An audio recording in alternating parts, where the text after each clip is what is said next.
ತುಳಸಿಯನ್ನು ಧಾರ್ಮಿಕ ಮತ್ತು ಸಾಂಪ್ರದಾಯಿಕ ಔಷಧಿ ಉದ್ದೇಶಗಳಿಗಾಗಿ ಮತ್ತು ಅದರ ಸಾರಭೂತ ತೈಲಕ್ಕಾಗಿ ಬೆಳೆಸಲಾಗುತ್ತದೆ.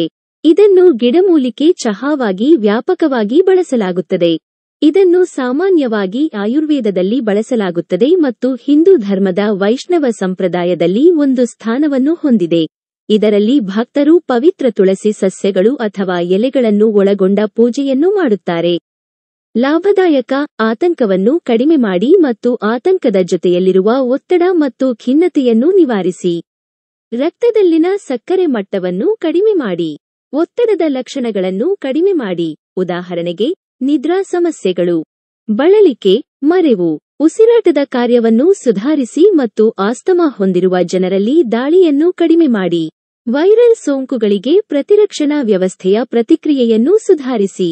ತುಳಸಿ ಹಿಂದೂಗಳಿಗೆ, ವಿಶೇಷವಾಗಿ ವೈಷ್ಣವ ಪಂಥಕ್ಕೆ ಪವಿತ್ರ ಸಸ್ಯವಾಗಿದೆ.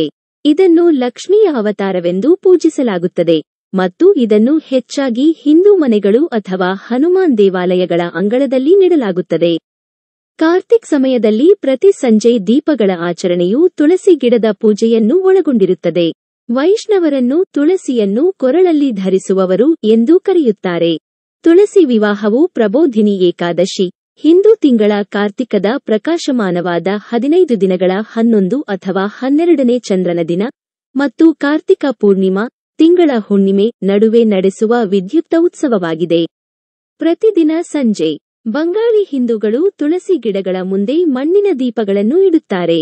ಅಸ್ಸಾಂನಲ್ಲಿ ಆಚರಿಸಲಾಗುವ ಕಟಿ ಬಿಹು ಹಬ್ಬದ ಸಂದರ್ಭದಲ್ಲಿ ಜನರು ಮನೆಯ ತುಳಸಿ ಗಿಡಗಳ ಬುಡದಲ್ಲಿ ಮಣ್ಣಿನ ದೀಪಗಳನ್ನು ದಿಯಾ ಬೆಳಗಿಸುತ್ತಾರೆ ಮತ್ತು ಪ್ರಾರ್ಥಿಸುತ್ತಾರೆ.